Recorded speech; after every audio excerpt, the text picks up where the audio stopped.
मैं देवों के देव महादेव के चरणों पर प्रणाम करती हूँ। मैं गौरी पार्वती माता भवानी के चरणों पर प्रणाम करती हूँ।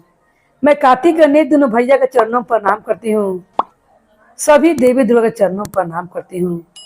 जितने गुरु भाई बहन लोग उनको मैं प्रणाम करती हूँ और महादेव से ही दया मांगती हूँ कि हे महादेव सब पर दया कीजिए, पल पल दया कीजिए हे महादेव। गुरु भाई बहन लोग, आज मैं महादेव की कथा सुनाने वाली हूँ। राकेश और राकेश की पत्नी और उसका एक बेटा था। राकेश एक बैल रख ले था, वो बैल के नाम मूंगा रख ले था। वो इतना खेती करे, जब भी जाए राकेश मूंगा के लेके जाए और उसके लिए हरा हरा घास कट के लाए, पत्ते ढेर सारा तोड़ के लाए और उसे खूब भर पेट खिलाए। जितने काम कराता था वो बैल से मूंगा से, उतने उसका ध्यान भी रखता था। आजकल तो लोग देखते हैं गुरु भाई बहन लोग कि दूध लोग दूहे के चक्कर में इतना बछड़ा के लिए भी नहीं छोड़ते हैं और भोजन भी बहुत कम देते हैं। आधे पेट लोग गाय माता खिलाते हैं। मगर राकेश का स्वभाव बहुत बढ़िया था। वो अपना बेटा की तरह मूंगा को मानता था। काहे कि जानता था कि जितना मेहनत मैं कर रहा हूँ खेत जोतने में, बोने में, उतना मेहनत मूंगा भी मेरे संग संग कर रहा है। और अपनी पत्नी को ही समझाता था कि तुम ज़रा से ज़रा ध्यान रखा करो मूंगा का, क्योंकि मूंगा घर का एक सदस्य है। मूंगा एक घर का सदस्य है, जैसे हम लोग का बेटा है वैसे मूंगा भी है। उसका बेटा जो था वो मूंगा को रोज चराने ले जाता था, थोड़ा ढेर चरा के लाता था बैल को। और अल्लाह पर उसका पिताजी घास काट के ला कर रख लेते थे, भर पेट खाकर मूंगा दमा घा जाता था। गांव के लोग देखकर डरते थे और कहते थे कि कहाँ से ऐसा एक बैल लाया है जो तनिक नहीं थकता है और इसका हेल्दी भी कितना अच्छा है। क्योंकि खनई पिनई से जैसे आदमी का शरीर ठीक रहता है, वैसे टाइम से चारा देला से उसका बैल भी दम तागड़ा था। दिखने में लगता था कि हाँ वो बैल है। कुछ आदमी जिनको पहले के दोस्त रहते थे, जो शादी के पहले राकेश का दोस्त थे, वो कहते हैं कि आजकल तुम खेती बाड़ी में बहुत अजुराई रहते हो, तनी यहाँ के हम लोग के लगे भी समय बिता लिया करो। तनी पहले वाला नाच गाना हो जाए, तनी खान पियान हो जाए। राकेश कहता है ये सब के लिए मेरे पास टाइम नहीं है, क्योंकि मैं अब अपना घर गृहस्थी संभाल रहा हूँ। अब मैं अपना खेत जोत बार जोतता हूँ, तब मेरा बिकता है अनाज है, तो उसी से घर द्वार चलता है। और मूंगा के लिए मुझे घास भूसा जाके करने पड़ता है। अपने भर पेट खा लूँगा और मूंगा के लिए घास नहीं लाऊंगा काट कर, तू क्या खाएगा। वो जो दोस्त दो लफंगे रहते हैं कहते हैं तू बैल बैल के लिए इतना क्यों सोचता है, अरे वो जानवर है, थोड़ा कम ही खा लेगा तो क्या हो जाएगा, तू बहुत सोचता है, उसे कम ही खिलाया करो। मूंगा कहता है कि एक टाइम जब तुम कम खाओ तब तुम्हें देखता हूँ, तुम आज रात के कम ही खा के सोना, मैं देखता हूँ तुम्हें निंद्रा आती है कि नहीं आती है। और यह बात सुनकर राकेश का दोस्त दोनों खिस्म हो जाता है और कहता है कि जब से ही मूंगा इसके पास आया है, ये हम लोग के पास ना बैठ रहा है ना उठ रहा है, और ना पहले ऐसा हम लोग के संगे मदरा प्राण करता है, ना नाच गाना देखे जाता है।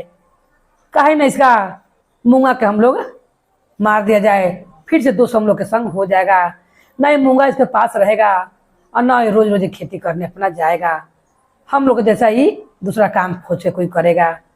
और यही सोचकर मूंगा के जो गांव के दोस्त लोग रहते हैं, मूंगा के घास जो ला कर रखता है राकेश, उसी में वो दवाई मिलाते हैं और मूंगा खाते ही मुंह से छटपटाने लगता है और उसका तबीयत एकदम खराब हो जाता है। एकदम डाउन तबीयत हो जाता है, तो शक्ति नहीं रहता है कि मूंगा उठ के खड़ा हो सके।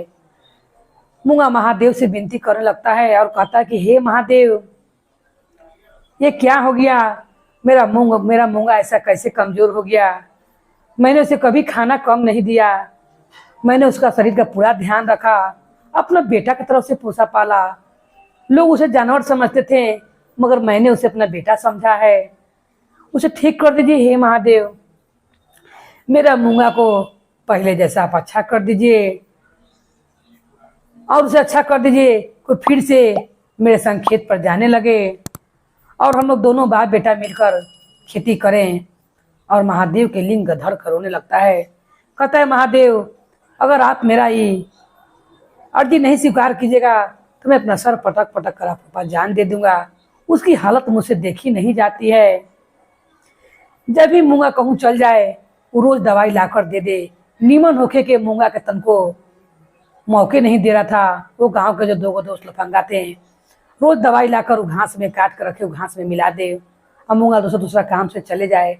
क्योंकि मूंगा एक जगह रहता तो नहीं होता, कभी हाटे बाजार चल जाए, कभी घासे काटने के लिए चल जाए, कभी खेते पारी में चल जाए। महादेव सोचते हैं कि अगर इसका मैं मूंगा नहीं लौटाऊंगा तो कहीं न अपना सिर पटक कर ही मेरे लिंग पर ही जान दे दे। उतने में वो जैसे सिर पटकने के लिए महादेव के लिंग पर सिर नीचे झुकाता है पटकने के लिए कस से, उतने में क्या देखता है कि मूंगा दम दौगा दौगा आ रहा है और जौन घंटी राकेश की पत्नी बहन लड़ती है वो खूब अच्छा धन टन टन टन टन करते आवाज करता था। वो दौड़ते चला ला रहा है, अपना आँख का आंसू पोंछता है राकेश और देखता है कि मूंगा आके मंदिर के पास खड़ा हो गया है। वो मूंगा का धड़ लपट जाता है और उसकी पत्नी भी वहाँ आती है और उसका बेटा भी आ जाता है जो बहुत प्यार करता था मूंगा से, रोज चराने ले जाता था। बेटा कहता है, ये कैसे हो गया? मूंगा कितना तबीयत खराब था, ये कैसे एक बैग ठीक हो गया? राकेश कहता है, ये सब महादेव की कृपा है, क्योंकि महादेव के पास भी नंदी है। महादेव ने मेरा मूंगा को ठीक कर दिया और मुझे लौटा दिया। महादेव ने मेरा बेटा वापस कर दिया और महादेव को नमन करता है। पत्नी पति और बेटा सब मिलकर महादेव को नमन करते हैं और वो बैल भी अपना सिर हिलाकर महादेव को प्रणाम करते हैं और चारों परिवार घरे आते हैं। राकेश, उसका पत्नी और बेटा और मूंगा जो बैल था वो भी सभी आता है। अभी जब देखते हैं गांव के लोग किसका बैल तो ठीक हो गया है, ये अचरज करने लगते हैं कि इतना हार्ड से हार्ड दवा दिया था इसे तबीयत खराब होने के लिए, फिर कैसे ऐसे हो गया? वो जाके डॉक्टर से कहता है कि आपका दवा काम नहीं किया है, आपने कैसा दवा दिया था? जिस आदमी को दवा देना था वो तो ठीक हो गया है। तो वो डॉक्टर कहता है कि जिस पर कृपा भगवान के हो उसे कुछ नहीं हो सकता है, क्योंकि दोनों लफंगे ने उस डॉक्टर को गर्दन पर चाकू भिड़ाकर ये तबीयत खराब होने वाला दवा लेकर आया था। क्योंकि डॉक्टर दवा देना नहीं चाहता था, डॉक्टर जानता था कि अच्छा काम नहीं है किसी को बीमार डालना, मगर दोनों लफंगे ने उसका गर्दन पर चाकू भिड़ाकर और उसे दवा लेकर आया था। वो अपना जान बचाने के लिए दवा दे दिया था। जब जाके कहता है तो डॉक्टर कहता है कि जिस पर भगवान का कृपा हो उसे कुछ भी नहीं हो सकता है, ये सब महादेव का कृपा है।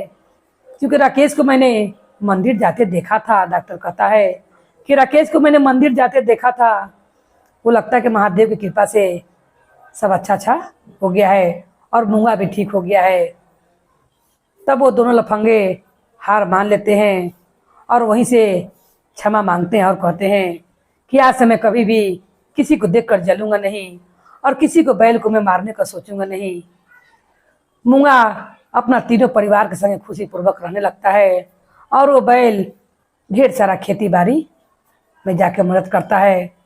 संगे संगे मूंगा की पत्नी, उसका बेटा, सब लोग मिलकर खेती के काम संभालते हैं। जिस तरह महादेव ने मूंगा का रक्षा किया और उनको वापस लौटा दिए। कितना लोग गुरु भाई बहन लोग जानवर समझते हैं, मगर वो राकेश तो मूंगा को अपना बेटा समान समझता था। दोस्त को समझाइला के बाद भी कि कम भोजन दो, तो जानवर है उसे भर पेट खाना जरूरी नहीं है, मगर राकेश जानता था कि अगर ये भर पेट नहीं खाएगा, मुझसे जितना मैं मेहनत करता हूँ उतने मेहनत मेरा बैल भी करता है। उसे अपने बेटा समान मानता था और कैसे उसे वो अपना बेटा का सामान रख लेता। ऐसा आदमी बहुत कम मिलता है। जानवर को लोग जानवर समझते हैं, कहाँ अपना इतना प्यार देते हैं, देखते कि सब दूध लोग दूध लेते हैं, अब बच्चा के लिए थोड़ा ढेर छोड़ते हैं। ऐसा नहीं करना चाहिए। जैसे महादेव ने राकेश पर कृपा किया और मूंगा पर कृपा किया, वही सब पर कृपा बना कर रखे। बोलिए हर हर महादेव की जय। गौरी पार्वती मैया भवानी की जय। भैरो भैया की जय। हर हर महादेव की जय। सच्चे दरबार की जय।